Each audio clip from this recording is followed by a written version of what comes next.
If you're in the market for a new PC case, you might want to give this one a chance. It's cheap, has lots of features you might want, like this mesh front panel, which is perfect for all these new high-powered components that have recently come out. Let me give you the rundown.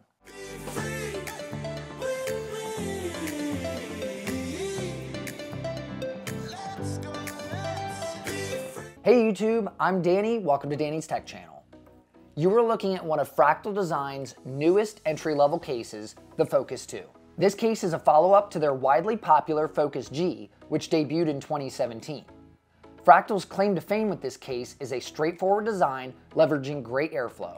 They've created the Focus 2 to be easy to build in and allowed room for expansion with various accessories.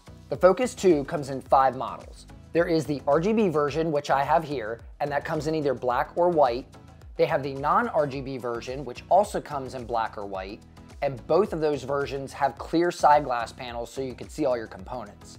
And then they also offer a version with a solid black panel and no RGB. Now, all models come with two 140mm aspect 14 fans. It just depends on if you get the RGB models or not, whether they light up.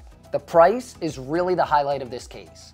The Fractal Focus 2 comes in at an MSRP of $79.99 for all RGB models and $69.99 for all other models. That's not a bad price considering most PC cases are over $100 these days, what with inflation and all. Now I have even better news for you. As of the time of this filming, you can pick these cases up for $20 cheaper than their MSRPs. So I picked this case up for $59.99 USD with the RGB fans in it, and you can pick up the non-RGB versions for 50 bucks. A quality case for $50 in 2022? Is that even a thing?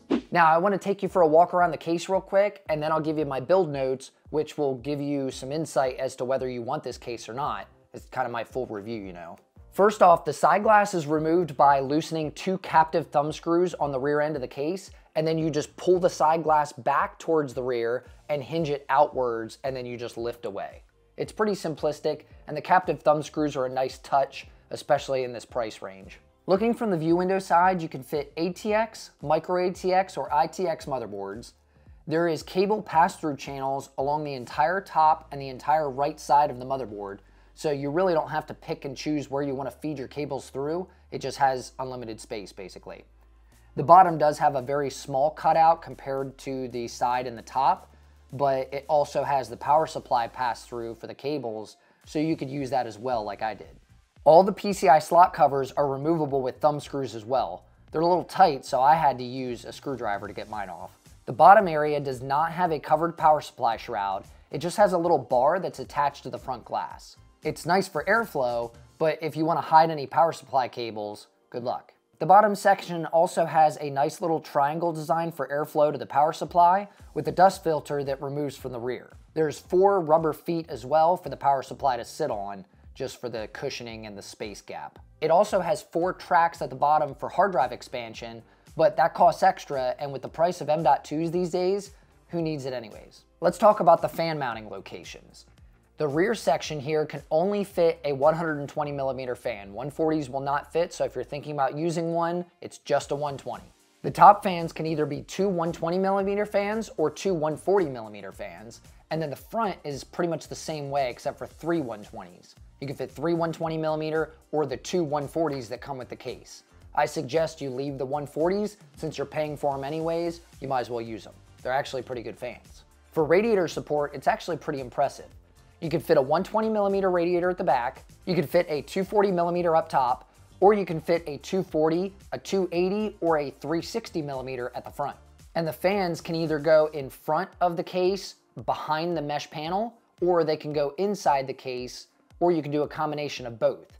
If you have a radiator that has double fans on it, you could put your fans on the outside, the radiator on the inside, and then fans inside that. And there's still plenty of room, even with a big graphics card. Let's talk about the front of the case for a second. The front panel acts as your dust filter, and it's easily removed for cleaning.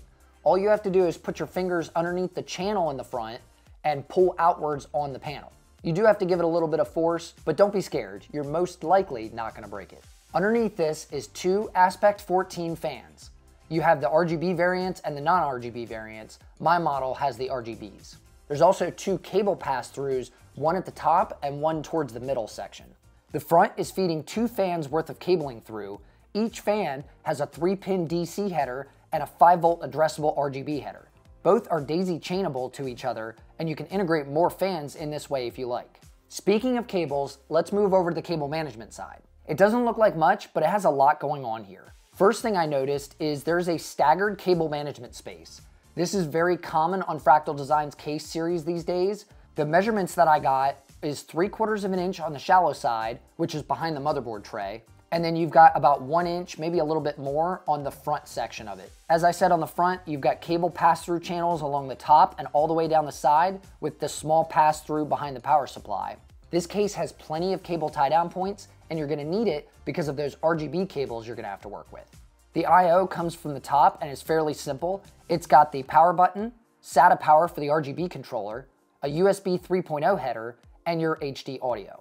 I guess this is a good time to mention the top does have an integrated RGB controller, and it acts just like the rest of the RGB controllers in Fractal's other cases. I recently reviewed the Fractal Pop series cases, and it looks like the exact same controller to me. Lastly, on the rear, you have 2 quick release 2.5 drive brackets, and you also have 2 3.5 hard drive mounts. Taking a look at the top, you have a removable magnetic dust filter, and it covers more triangle-based ventilation.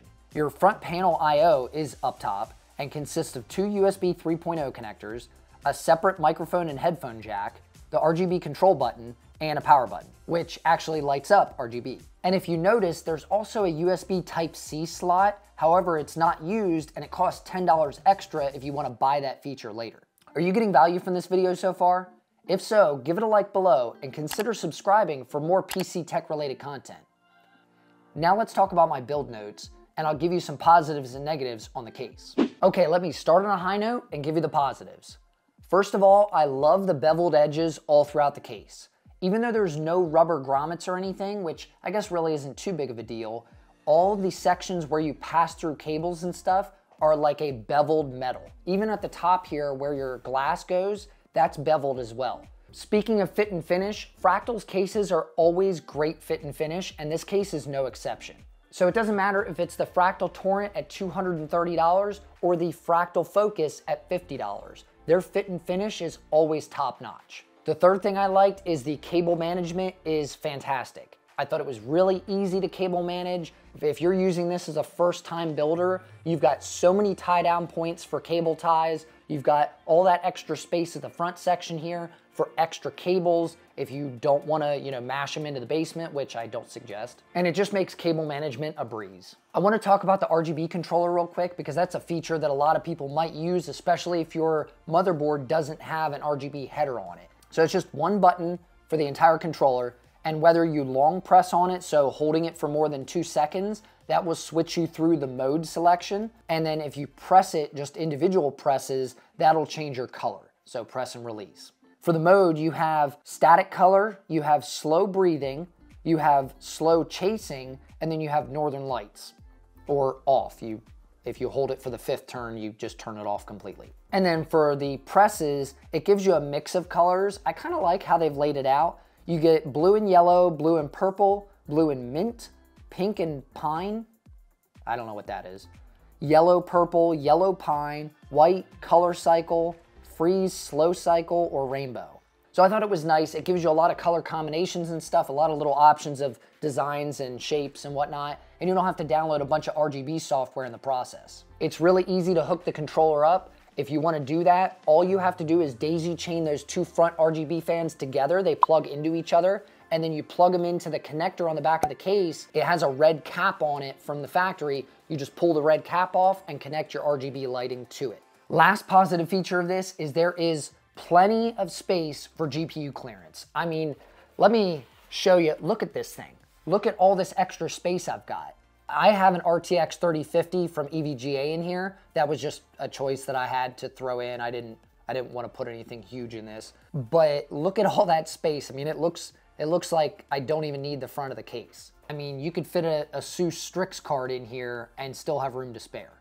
So whatever you decide to put into this thing, it'll fit. I think it's like 335 millimeters of clearance or something. I'll put it on the screen and you can see what your max GPU clearance is. Of course, no case is perfect, so I want to talk about a couple negatives that I've found. And really, now that I look at them written down, it's not that big of a deal. First of all, there is no power supply shroud, as I said. It's just this little curved piece that meets the power supply and kind of rides along a channel here. It doesn't hide cables or anything. If you have a mess of cables in the basement that you just pile in there, because that's what I usually do with my builds, you're gonna see them. You can alleviate some of the cable clutter if you use a fully modular power supply, because you won't have to plug in as many cables if you don't need them. But also in the same sense, I think the modular power supply would be more messy because the cables stick out further on the power supply. Like they all have their own little ports to plug into. Whereas this power supply that I'm using is non-modular and all the cables feed out of one slot. So it keeps them towards the back of the case and just feeds them right through there. It's really hard to notice it, honestly, especially once I put the side panel on. I do wish there was a slot at the bottom in the front of the case for feeding your fan cables through. There's one at the top and one towards the middle, as I said. There is none at the bottom. So what I had to do, I wanted my bottom fan's cable to come along the bottom to feed into the motherboard, to plug into the bottom of my motherboard. So I found a cutout in the case at the bottom on the inside here, and I just unscrewed the fan, routed the cable behind it through the front panel section here, and then routed it down through this little slot that I found. So it gave me the extra clearance I needed to plug that cable in on the bottom of my motherboard. The last thing I wish they would include is a rear fan like in the Pop series. I understand, like if you included another fan, you're gonna have to charge more. An extra fan would have been nice. Speaking of temperature testing, I put the side glass panel on and I ran up some games and I did a Cinebench test as well. Nothing scientific or anything. This is just me playing a couple games and recording some temperatures just to give you an idea of what the case will run. For the gaming test, I used Unigine Heaven and I ran it for about 15 minutes. The CPU got up to 49 Celsius and the GPU got up to 60 degrees Celsius.